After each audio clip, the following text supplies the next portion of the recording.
বর্ষার হাত থেকে লেবুর গুটি এবং ফুলকে ধরে রাখার জন্য করতে হবে বিশেষ পরিচর্যা। বর্ষাকালে লেবুর পাতা হলুদ হয়ে যাওয়া কিন্তু একটি সাধারণ ঘটনা, কিন্তু সেই সাধারণ ঘটনাই কিছু কিছু সময় অসাধারণ হয়ে ওঠে, গাছে নিয়ে আসে মারণ সমস্যা। তাই বর্ষার সঙ্গে সঙ্গে আমাদের কিন্তু এই সমস্ত গাছের সঠিক পরিচর্যা সারতে হবে। এই সময় লেবু গাছের মারাত্মক একটি সমস্যা দেখা যায়, সেটি হচ্ছে তার কচি পাতা ঝরে যাওয়া।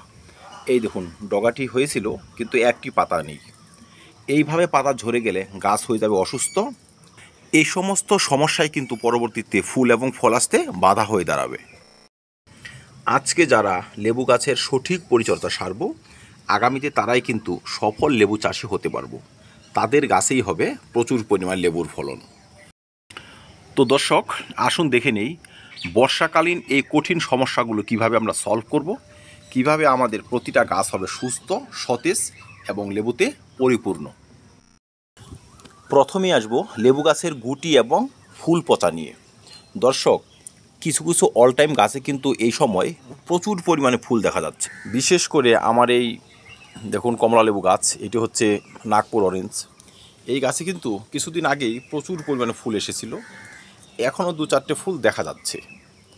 বা আপনাদের ছাদে পাতিলেবু গাছ রয়েছে, সেই সমস্ত গাছে কিন্তু বর্ষাতে ফুল আসবে বা আসছে। দেখুন, এখন যদি সঠিক পরিচর্যা না করি এই সমস্ত ফুল কিন্তু পচে যাবে। তাই দু চারটে ফুল দেখার সঙ্গে সঙ্গে আমাদের কিন্তু একটি ভালো মানের ছত্রাকনাশক গাছে স্প্রে করে দিতে হবে। সমস্যাটি যেহেতু বর্ষাকালের, তাই বর্ষাকে মাথায় রেখে হবে পরিচর্যা। আমরা এই সময় এমিস্টার টপ ব্যবহার করতে পারি। দেখুন, এমিস্টার টপ ভালো কাজ করে। আর এই বর্ষাতে কিন্তু ঘন ঘন ছত্রাকনাশক ব্যবহার করা যায় না, বা আপনি পারবেনও না।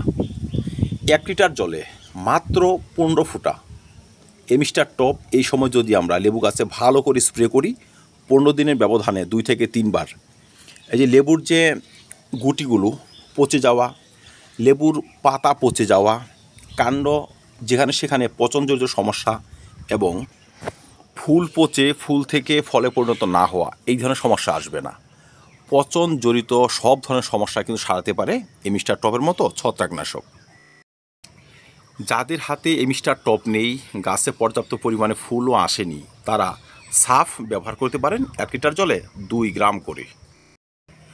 শিকড়ে যদি পচন জড়িত সমস্যা দেখেন, আপনারা ব্যবহার করতে পারেন ভ্যাবিস্টিনের মতো ভালো মানের ছত্রাকনাশক। ভ্যাবিস্টিন জলে গুলে টবের মাটিতে ঢেলে দিন, দেখবেন শিকড় সমস্যা দ্রুত সেরে যাবে। ভ্যাবিস্টিন হাতের কাছে না পেলে সাফ ব্যবহার করতে পারেন, বা যে কোনো ম্যানকোজেব গ্রুপের ছত্রাকনাশক ব্যবহার করা যায়। 2 নম্বর সমস্যাটি হচ্ছে ফলে পচন। দর্শক, ফলে পচন বিভিন্ন কারণে হয়। ছত্রাকের কারণে হয়, গাছের শিকড়ের সমস্যা হলে হয়, বা ক্যালসিয়ামের ঘাটতিতেও কিন্তু ফল পচন দেখা যায়। লেবু গাছের ফল পচার হাত থেকে আমরা রক্ষা করতে পারি, তাই বিভিন্ন প্রকারে আমরা টবের মাটিতে ছত্রাকনাশক ব্যবহার করে দিব, গাছে ছত্রাকনাশক স্প্রে করব, এবং ক্যালসিয়াম নাইট্রেটের যোগান হিসেবে কিন্তু আমরা ক্যালসিয়ামযুক্ত খাবার গাছে ব্যবহার করব। আমরা টবের মাটিতে ব্যবহার করতে পারি চুন, 1 লিটার জলে 2 গ্রাম করে গুলে 1 মাসের ব্যবধানে 2 থেকে 3 বার, বা ডিমের খোসা 10 ইঞ্চি টবের মধ্যে 10 থেকে 15 গ্রাম ডিমের খোসা গুঁড়ো করে ব্যবহার করলে সেই সকল সমস্যা আর আসবে না। 1 মুঠি ডিমের খোসা ভালো করে বয়েল করে সেই জলের সঙ্গে সাধারণ মানের 2 থেকে 3 গুণ জল মিশিয়ে টবের মাটিতে ব্যবহার করে দিলেও ক্যালসিয়ামের ঘাটতি পূরণ হয়। 3 নম্বর সমস্যাটি হচ্ছে এই পাতা হলুদ হয়ে যাওয়া, যেখানে সেখানে ছোপ বা সিড দেখা যাওয়া, ধূসর রঙের স্পট, কখনো কখনো পাতা ফুটো হয়ে যাওয়া, চারধারে পুড়ে যাওয়া, এই ধরনের মারণ সমস্যা। দর্শক, এগুলো হচ্ছে ক্যাঙ্কারের লক্ষণ, আর বর্ষাকালে এই লক্ষণ হয় সব থেকে বেশি। ক্যাঙ্কার হচ্ছে একটি ভয়াবহ ছত্রাক গঠিত রোগ। এই রোগের হাত থেকে রক্ষা করার জন্য আমাদের ব্যবহার করতে হয় ভালো মানের ছত্রাকনাশকই। সেক্ষেত্রে যদি আপনি এমিস্টার টপ ব্যবহার করে দেন, ধীরে ধীরে রোগটি সেরে যাবে। গাছে যদি ফুল না থাকে, আপনি কপারযুক্ত ছত্রাকনাশক গাছে স্প্রে করতে পারবেন। 15 দিনের ব্যবধানে 2 থেকে 3 বার স্প্রে করে দিন, সেই রোগ কিন্তু সেরে যাবে। রোগ যদি প্রবল হয়, কোনো ডাল যদি ক্ষতিগ্রস্ত হয়, সেক্ষেত্রে সেই ডালটি কেটে গাছ থেকে বাদ দিয়ে দিন। গাছ যদি লিফ মাইনারে আক্রান্ত থাকে বা ম্যাপ পোকায় আক্রান্ত থাকে, ম্যাপ পোকা কী করে, এই যে কচি পাতাগুলো আছে না, তার উল্টো দিকে ডিম পারবে, সেখানে লার্ভার মতো পোকা সৃষ্টি হয়ে আমাদের গাছের ক্লোরোফিল অংশগুলো নষ্ট করে দেবে, পাতাটি নষ্ট করে দেবে। ধীরে ধীরে পাতাটি শুকিয়ে নিয়ে আসবে ক্যাঙ্কারের মতো সমস্যা। এই দেখুন, তো এই ধরনের সমস্যা যেন না আসে, আমাদের কিন্তু ছত্রাকনাশক সঙ্গে সঙ্গে গাছে কীটনাশকও ব্যবহার করতে হবে। বর্ষাকালে কীটের আক্রমণ হয় বেশি, তাই অন্ততপক্ষে 15 দিনে একবার এইভাবে 2 থেকে 3 বার প্রোফেক্স সুপারের মতো কীটনাশক গাছে আমরা স্প্রে করব। যে কোনো ধরনের প্রফিনাফস সাইবারমেথ্রিন গ্রুপের কীটনাশক ব্যবহার করতে পারেন ইমিডাক্লোরপিড গ্রুপের কীটনাশক। লিফ মাইনারকে গাছে যদি ভিড়তে না দিই, সেক্ষেত্রে ক্যাঙ্কারের মতো সমস্যাও সহজে ভিড়বে না। একই ওষুধে দুটো সমস্যা আমরা সারাতে পারবো। প্রোফেক্স সুপারের ডোজ হলো 1 লিটার জলে 1.5 ml গুলে বিকেলবেলা দিকে স্প্রে করবেন। দর্শক, প্রোফেক্স সুপার ব্যবহার করলে আরেকটি কাজ হবে, এই যে লেদা পোকা হয় না লেবু গাছে, সেই সমস্ত সমস্যাও কিন্তু আসবে না। আপনার লিফ মাইনারও নষ্ট হবে, লেদা পোকাও নষ্ট হবে, সেই সঙ্গে যদি মিলিবাগের সমস্যাও আসে, সেই সমস্ত সমস্যাও দূর হবে। তাই আমি বলবো, আপনারা প্রফিনাফস সাইবারমেথ্রিন গ্রুপের ভালো যে কোনো ব্র্যান্ড ব্যবহার করুন, সম্ভব হলে প্রোফেক্স সুপারই ব্যবহার করে দেবেন। 5 নম্বর সমস্যাটি হচ্ছে লেবু গাছের কচি পাতা এইভাবে ঝরে যাওয়া। ডগাটি মেলতে না মেলতেই কচি পাতাগুলো সবগুলো খসে পড়ে গিয়েছে। এটি কেন হয়? এটি হয় চোষক পোকার কারণে। বললাম না, বর্ষাকালে প্রচুর পরিমাণে পোকার আক্রমণ হয়। চোষক পোকা কী করবে, যখন প্রথম পাতাটি বেরোবে তার রস চুষে খেয়ে নষ্ট করে দেবে। ওরা কিন্তু পুরনো পাতা নষ্ট করতে পারবে না, করবে কচি নতুন পাতা। চোষক পোকার হাত থেকে রক্ষা করার জন্য আমরা কিন্তু কীটনাশক অবশ্যই ব্যবহার করব।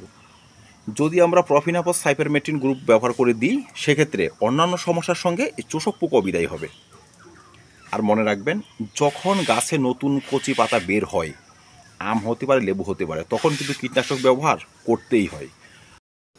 বহু ক্ষেত্রে আমের মুকুল বেরোনোর সঙ্গে সঙ্গে চোষক পোকা আমের মুকুলকেও ঝরিয়ে দেয়। তাই মুকুল বা কচি পাতা যেটি বের হোক, আমরা কিন্তু প্রথম অবস্থাতেই কীটনাশক ব্যবহার করে দিব।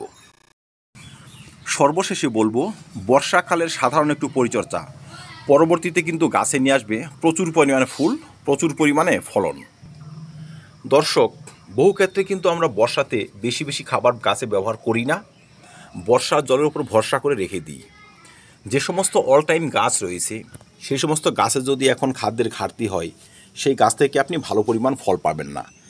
বা যেগুলো সিজনাল গাছ রয়েছে, যে সমস্ত গাছে ডিসেম্বর থেকে জানুয়ারি মাসে ফল আসবে, ফুল আসবে, সেই ধরনের গাছে কিন্তু বর্ষাতে আপনাকে মিশ্র খাবার ব্যবহার করে দিতে হবে।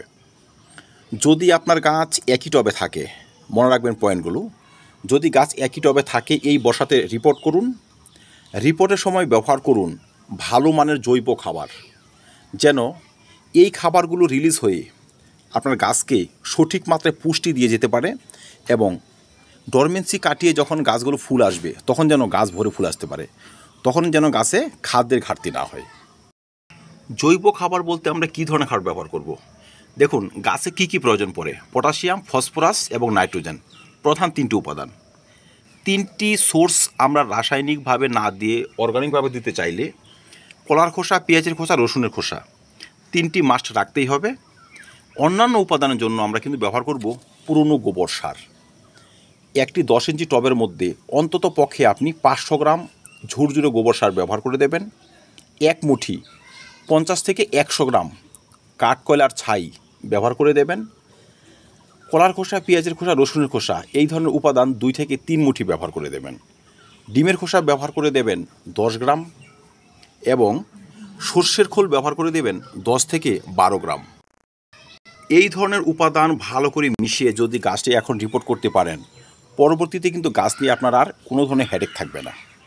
ডরমেন্সি কাটিয়ে যখন গাছ ফুল আসার সময় হবে, দেখবেন আপনার কাছে ফুল হবে সব থেকে ফার্স্ট। যাদের হাতে পর্যাপ্ত পরিমাণে জৈব খাবার নেই, তারা রাসায়নিক সোর্সগুলো এইভাবে ব্যবহার করতে পারেন।